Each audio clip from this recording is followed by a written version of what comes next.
Assalamualaikum warahmatullahi wabarakatuh.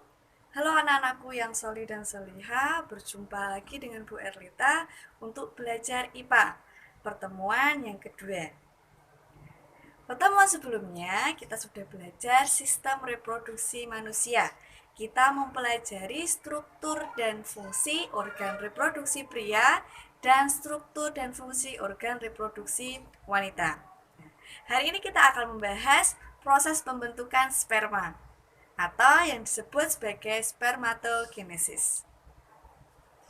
Seperti yang sudah kita pelajari, spermatogenesis itu terjadi di organ testis, lebih tepatnya di organ tubulus seminiferus.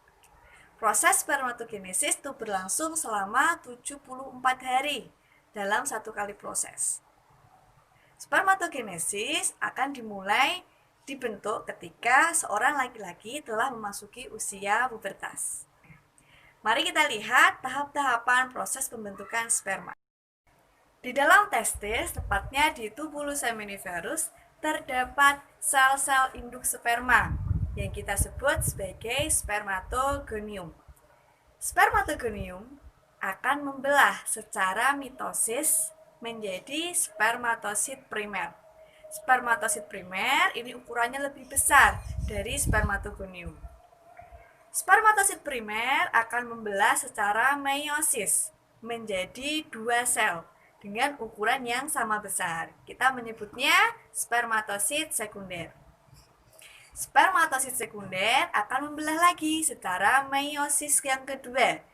Spermatosit sekunder yang berjumlah dua sel akan mengalami pembelahan meiosis yang kedua, membelah menjadi dua sel masing-masing sehingga akan menghasilkan spermatid yang berjumlah 4. Sel spermatid akan mengalami spermiogenesis atau proses pematangan sperma, membentuk spermatozoa. Proses ini terjadi di dalam organ epididymis. Spermatozoa dari epididymis akan dibawa ke vas deferens yang kemudian akan dikeluarkan dan digunakan untuk membuahi sel telur.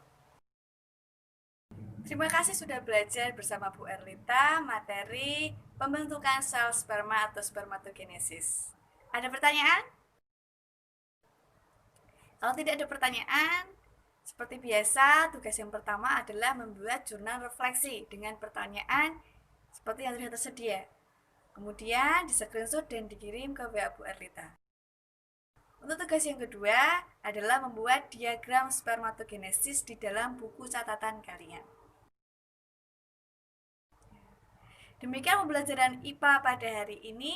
Sampai jumpa di pertemuan selanjutnya. Wassalamualaikum warahmatullahi wabarakatuh.